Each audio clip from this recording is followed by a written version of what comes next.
Columbia Broadcasting System presents yours truly, Johnny Dollar.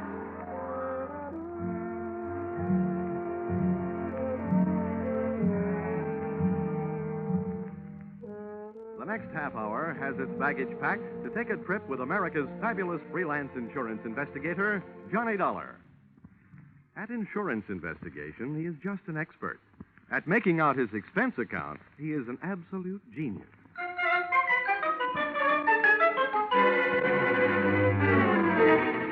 Expense account submitted by Special Investigator Johnny Dollar to Home Office, Nutmeg State Casualty and Bonding Company, Hartford, Connecticut. The following is an accounting of my expenditures during investigation of series of accidents affecting your policyholder, the Funfair and Weatherly Carnival shows, or how I went for a spin on a case we might refer to as murder is a merry-go-round. Expense account item 1, 25 cents. Purchase of Billboard, theatrical magazine, to check the route of Funfair and Weatherly Carnival shows. Expense account item 2, $68. Air and train fares to Talladega, Alabama. Item 3, $1.10. Cab fare in what was only a fair imitation of a cab from Talladega Depot to the dusty vacant lot which had overnight found itself wearing theatrical makeup.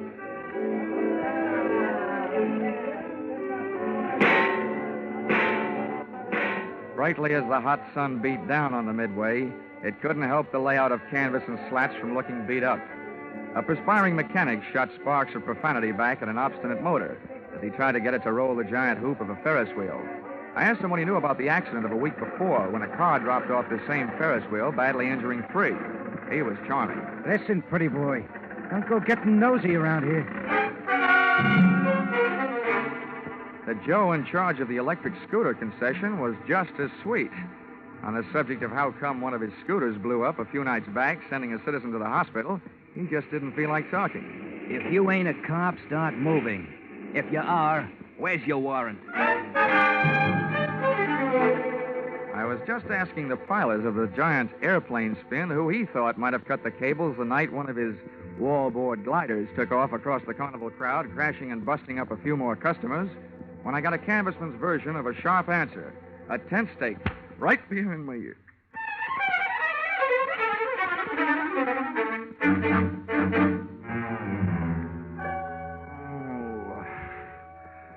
Well, those sleeping beauties waking up, huh? Who are you? I thought maybe you'd be sick of asking questions. First, maybe you better answer a few. Before you get up. Number 1, who are you? A pilgrim from Hartford. Never mind the double talk, wise guy. What's your name? My name is Johnny Dollar, but right now I feel like 2 cents. What's your big interest in those accidents you were asking questions about? Strictly academic. I'm only representing the insurance company that's paying off on those accidents. Now maybe you'll tell me who you are and where I am. Oh, thought you guys were smarter. Dollar, I'll let you in on a little secret. Next time you want to find something out on a traveling show, get to the boss first. Asking a lot of questions around a circus or carnival lot is unhealthy. Where is the boss, Miss Pepper? Louise is in the other end of this trailer. She'll be right out. Now, okay, you can get up on your feet. Oh, thanks. I hope you don't mind if I don't stay up on him. I feel more like sitting down. Go ahead. You still haven't told me who you are. My name's Brennan. Oh, yeah, Shanty Brennan. Yeah, you're the general manager of the show. They told me all about you. Louisa Pepper's right arm and strong arm. How long will she be? Yeah, she's getting dressed. Just finished taking a nap. We drove all night to get here. How about having a blast with me while you're waiting? No, thanks. I haven't enjoyed a noon bottle since I was 2. But don't let me stop you. Thanks. Oh. You sure you won't have one? I'm sure. Brennan, the insurance company's been checking up on your show. The police chiefs in the last 10 towns you've played say it's a clean one. We haven't got a pickpocket or a grifter on the lot. But plenty of trouble, huh, during those past 10 stops? At least once a night somebody's got hurt. But never any of us. It's always 1 or 2 of the townies, the citizens. Last night, a car on the whip cut loose. That sent 4 to the hospital. 4 more insurance claims for Nutmeg State Casualty and Bonding, huh? Yeah, and 1 more town we won't be able to play again for a couple of years. It's a wonder we didn't travel out of that town last night by rail, tarred and feathered. For 10 straight nights now, you've had at least one big accident every night. What's your guess, Brennan? Has fate taken a steady job on your show, or is somebody out to get you? Somebody's out to get us. Okay, well, do you have any idea? Hello. Oh. Why didn't you tell me we were entertaining a gentleman, Shanty? I'd have put on some more clothes. It would have taken a lot more clothes to cover all there was of Louisa Pepper. She looked like an aging Cupid doll, but even in a carnival, she was no prize. I didn't like the look in her eye. It looked much too friendly. So right away, I decided to change the unspoken subject. Miss Pepper, I'm here on business, insurance. Sorry, we're not buying any. And I'm not selling any. The way things have been going, the insurance company I represent would probably like to buy some of yours back. Oh? Yeah. I'm from the Nutmeg State Casualty, investigating the accidents. Hope you find out more than we've been able to, and fast, before we go broke. The word's traveling one town ahead of us. They got us pegged for a dangerous midway. Have you been using police protection? 20 extra cops a night at $10 a cop. So, night before last, a guy winds up with a hammer to try and ring the bell and win a cigar. The top of the hammer flies off and almost brains a cop. Around this show, the police need protection. I see what you mean. How are you fixed for people who don't like you? We got many to choose from? Dollar, we treat our help fair and square. We know them all and trust them all. Fire anybody lately? Nobody. The only ones who left were floaters. But none of them had a beef. Okay, Miss Pepper. Now think back. In all your life, who do you know who'd most like to see you have a real bad time? Only one guy. And he's not around. Dead? As good as. He's in jail. Has been for the last 8.5 years. That's a long time. How long did he go up for? 10 years. What are you thinking, Dollar? I'm thinking that with time off for good behavior, maybe he's not in jail. Not in jail? Shanty, he's got to be in jail. He's got to be, I tell you. You told me you were keeping... All right, break it up, Louisa. If Carter Lacey had a voice as sharp as yours, he could saw his way out of jail. Okay, Dollar, you made a guess. How about seeing how good it is? Sure. I'll find out if your bogeyman is still in jail, but I didn't catch that name. Lacey. Carter Lacey. And where's he been in the pokey? Massachusetts State Prison, at Charleston. Well, what did he go up for? What's that to you? Cut it, Louisa. Dollar, we sent Carter Lacey to jail for attempted murder. He tried to kill Louisa's niece, Myrtle. Is she around? He's running the snake show on the Midway. Dollar, how soon can you check whether Carter got out? As soon as I can make a telephone call. But, Shanny, before I do, I'd like to elaborate on that guess I made. Now I'd not only guess that Carter Lacey is out of jail, but I'd also guess that he's been out a little over 10 days.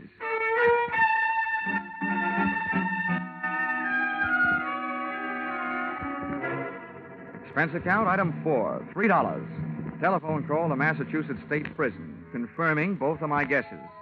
Carter Lacey had checked out of the Bay State's Hotel Greystone for bad boys 2 weeks previously.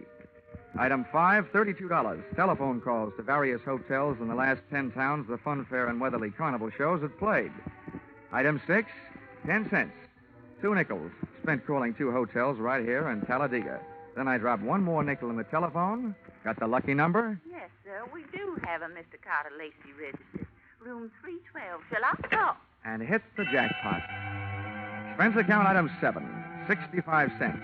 Cab fare to Sunshine Hotel. Tip the driver, $1. From the lobby, I called room 312. He invited me up. I invited him down. I knew I'd feel better talking to Carter Lacey with a lot of people around. They'd make nice witnesses if he suddenly got homesick for prison life and used me as his ticket back. I waited in the coffee shop. The waitress brought me a cup of coffee, and my palate went to work refereeing a one-sided bout between the strong Java and the weak cream. Hello. Dollar? All right. Sit down. Thanks. You're Carter Lacey, huh? Have some coffee? No, thanks. It keeps me awake nights. How about your conscience? Having the same trouble with that? My conscience deserves an 8.5-year rest. But it can't start its vacation until I even up a few scores. Busting up carnivals. Child's play. Look, Dollar, over the phone, you told me you're an insurance investigator. You can save your company a lot of money. How? Call them up and tell them not to insure the lives of 3 people. Because any minute now, 2 of them are going to be dead. Louisa Pepper, her niece Myrtle, and Shanty Brennan. Yeah, Dollar. I'm going to kill 2 of those people. The other one's still my friend and is going to help me do it. In case you don't know your law, Dollar, don't bother calling the cops. I can't be held for making a threat unless I put it in writing. Well, Lacey, I don't know what your beef is against the people running that carnival, but those accidents have been hurting a lot of innocent bystanders. Dollar, you're talking to a guy who really knows what it means. Getting hurt as an innocent bystander.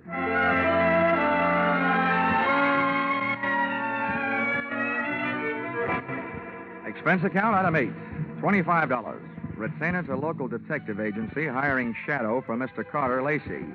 Explanation, an ounce of crime prevention is worth a ton of trials. Item 9, $1.20. Cab fare back for the evening's festivities at the Fun Fair and Weatherly Carnival, which was rapidly becoming more and more of a thrill show.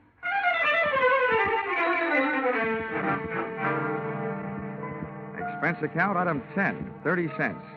Down payment on ulcer, eating supper at what the Carney people call a grease joint. I made my way among the trailers that were lined up behind the midway, and as I looked for the one housing Louisa Pepper's snake-charming niece, Myrtle, the burning sensation around my heart wasn't all caused by the hot dogs I'd just eaten. Who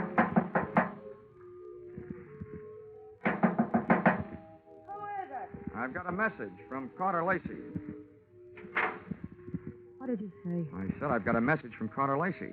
For you and your Aunt Louisa, Shanty Brennan. You're the only one I haven't met yet, so I thought I'd deliver it to you first. Where is he? In town. Got any snakes in the trailer? No, of course not. All right, then. How about inviting me? Are you the insurance guy they told me about? Yeah, that's right. Okay, come in. What did Lacey say? He said that he's going to kill 2 of the 3 of you. Which 2? Didn't he say? No, he didn't. He just said that 2 of you are going to get it. And that his one friend among you, the remaining one, is going to help him do it. He'll do it. He hates us. I know he'll kill us. You say Louisa and Shanny don't know yet? No, they don't. You're the first to know. Well, then wait here. I'll run tell him. I'll stop back here before I go into the tent to do my next show. Grab yourself a drink. I'll be right back. But she wasn't right back, and it's just as well she wasn't.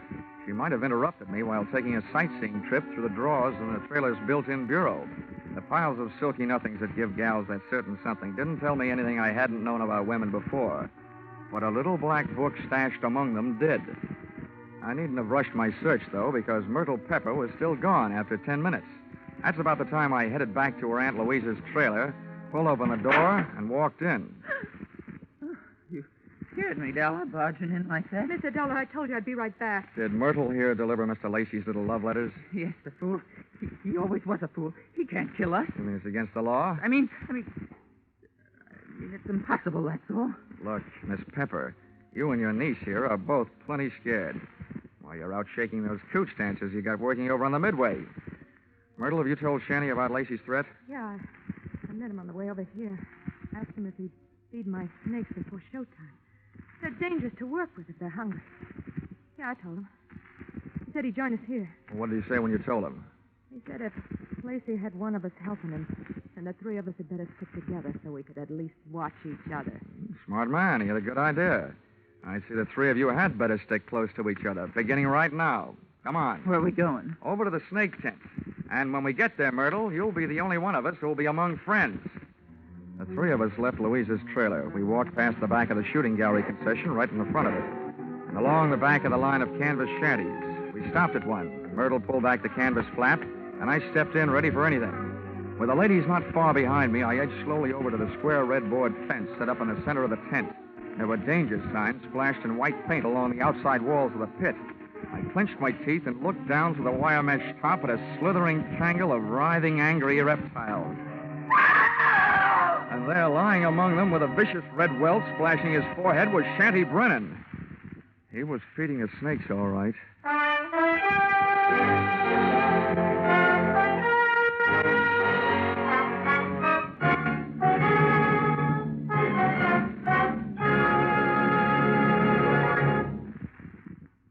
In just a moment, we'll return to the second act of yours truly, Johnny Dollar. But first, here is some news. 30 minutes of new thrills will be added to CBS 10 great Sunday night entertainments this coming Sunday. At 6:30 p.m. Eastern Standard Time, where you formerly heard Spike Jones, CBS will bring you screen star John Lund in an adventure-packed tale of a ship filled with terror and horror. This story, A Shipment of Mute Fate, starring John Lund, is the first of 3 special broadcasts from CBS' famous Escape series. It will be heard over most of these stations immediately preceding a familiar show which brings you a different kind of escape, The Jack Benny Show. And now, back to yours truly, Johnny Dollar.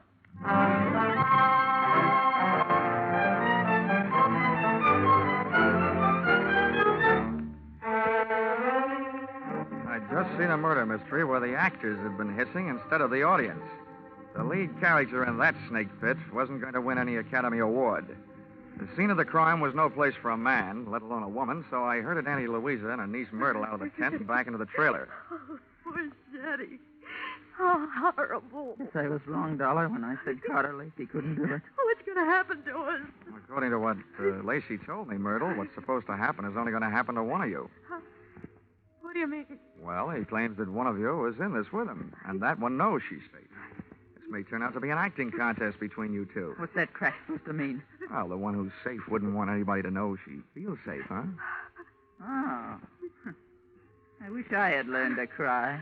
Louisa, you don't think it's me? Well, I know it ain't me. Oh, ladies, how about observing a moment of silence in memory of the deceased while I give you a few instructions?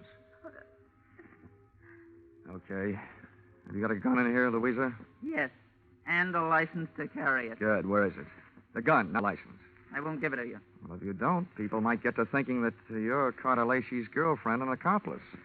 Anyway, I don't want the gun to take with me. I want to leave it here. Where is it? In that drawer right over there. Which end of the drawer? What's the matter with you, blind? You'll see it. I'm not turning my back on you. Which end? You'd make a lousy trapeze artist, Dollar. You don't take any chances. This end, toward me. Thanks.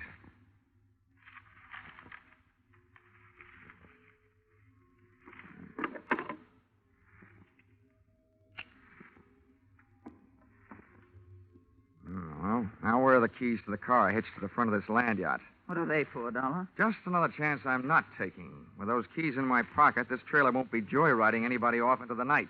Where are they? I'll get them for you. Wait a minute, Myrtle. How come you know where Louisa's keys were? Yeah, Myrtle. How come? Because, well, they're laying right there in plain sight. Oh. Thanks. Now I'm going out and call the police. Louisa, I want you to get into that chair down at the other end of the trailer. Okay, General. You got the gun. And you, Myrtle, get on that bunk down at the other end. I don't understand all this. And now, ladies, while I'm gone, I don't want one of you gals to be knocking off the other. But on the other hand, I can't leave you here without protection. So I'm leaving the gun right here on this table in the middle of the trailer. And if Carter Lacey comes knocking at your door, you can have yourselves a race for the gun.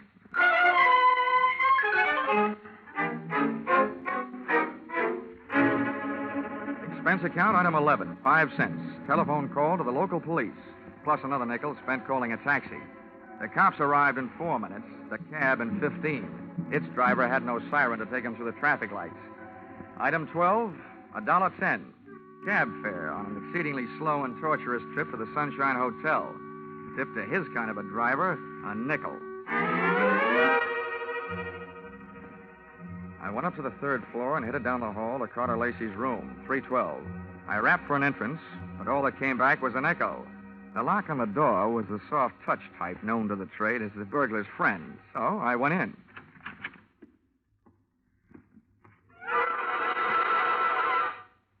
Stars fell in Alabama? Oh. Stiffs fell in Alabama tonight.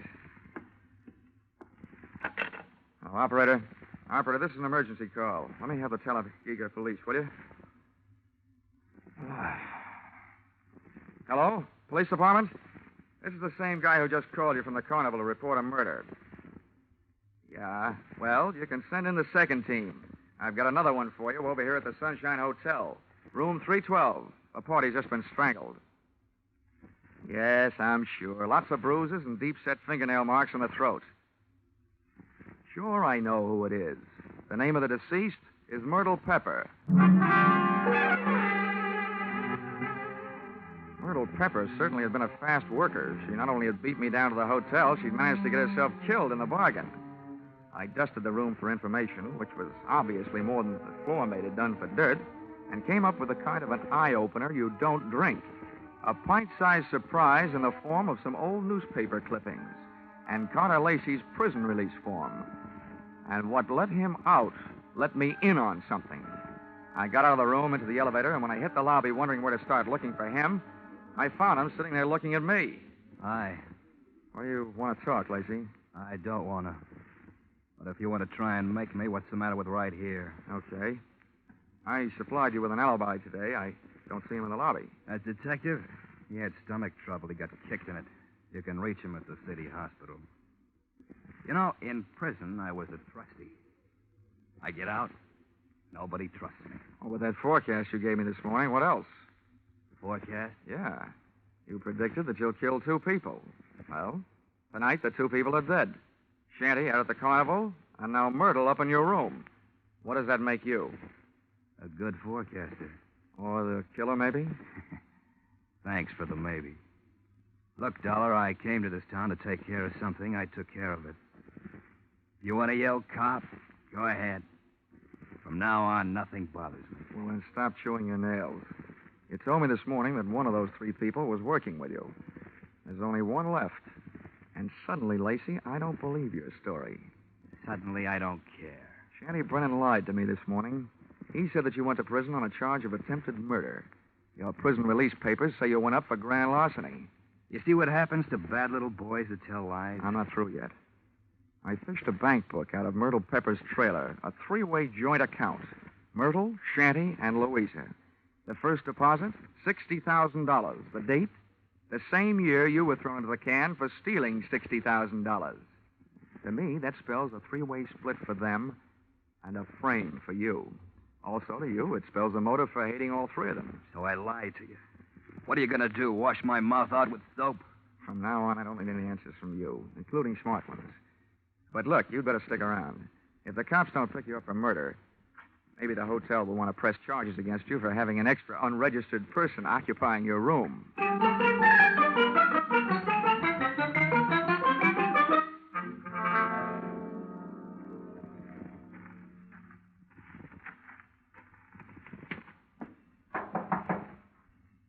Who is it?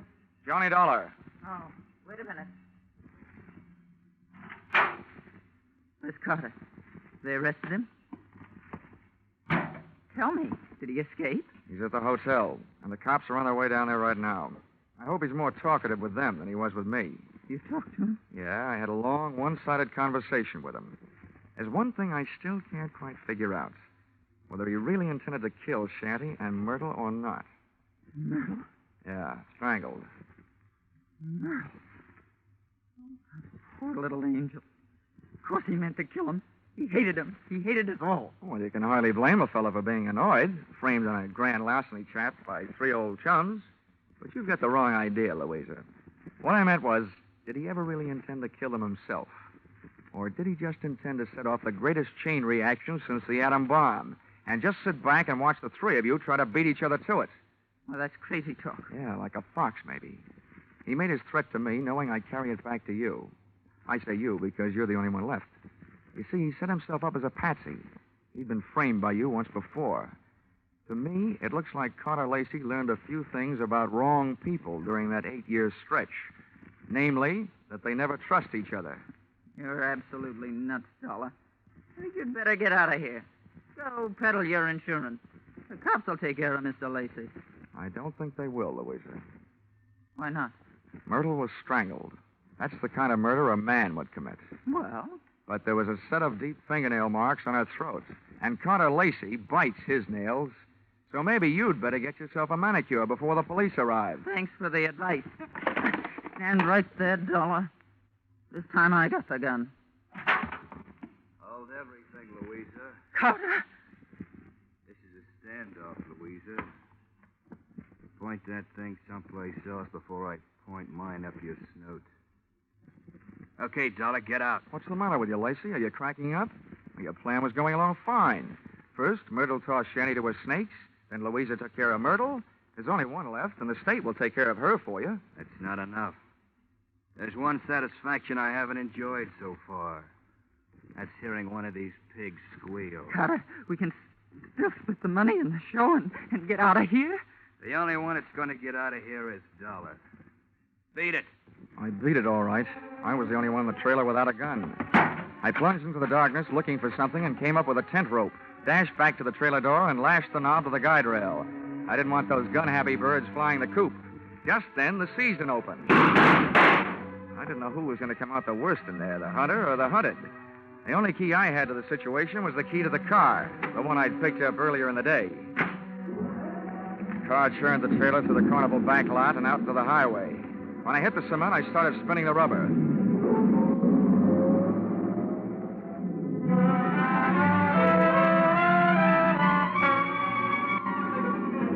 Just as we hit the streets of the sleeping city, things woke up. Whoever was left back there snapped a shot at me through the trailer's front window. The second shot was my cue to try to ruin their aim by playing rockabye trailer, swinging the car from one side of the street to the other. Just as the not-so-sharp shooter made another try, I picked up just what I was looking for, a game of tag with a police patrol car.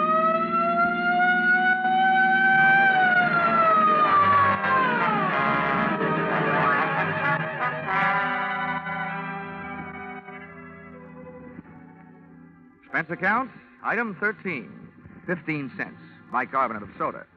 Those Midway hot dogs I'd had for supper were no thoroughbreds. Item 14, $35, cigars for night shift. Talladega police, for whom I had started things smoking. Item 15, $3, hotel bill. Oh, but never let it be said that I ever turned in a measly $3 hotel bill for myself. This was to check out of the Sunshine Hotel, the man who had checked out in the trailer at the hands of Louisa Pepper. Louisa Pepper, the only one who was a good bet to catch up with Brennan, who had been murdered by Myrtle. And Myrtle, who had been loused up by Louisa. And Carter, whom she had also carted out of this world, proving that when you start any kind of chain reaction, you should be careful, because you're never going to be sure where it's going to stop. Expense account total?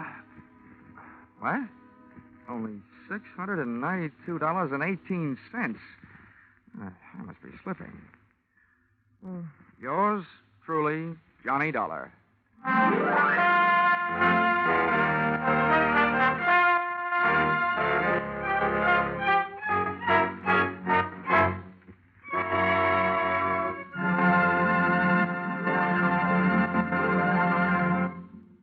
The madman of music is moving.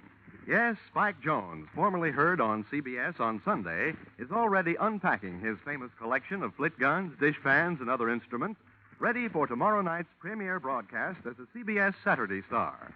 Hear the Spike Jones Show on most of these same stations tomorrow night at 7 o'clock Eastern Standard Time, when it joins Vaughn Monroe, Gene Autry, Gangbusters, and Sing It Again as a regular Saturday night CBS feature.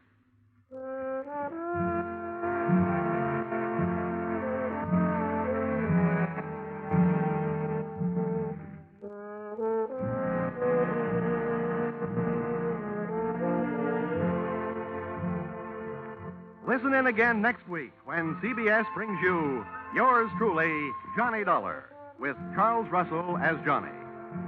Yours Truly, Johnny Dollar is written by Paul Dudley and Gil Dowd, with music by Mark Warnow, and is produced and directed by Richard Sandville for CBS, the Columbia Broadcasting System.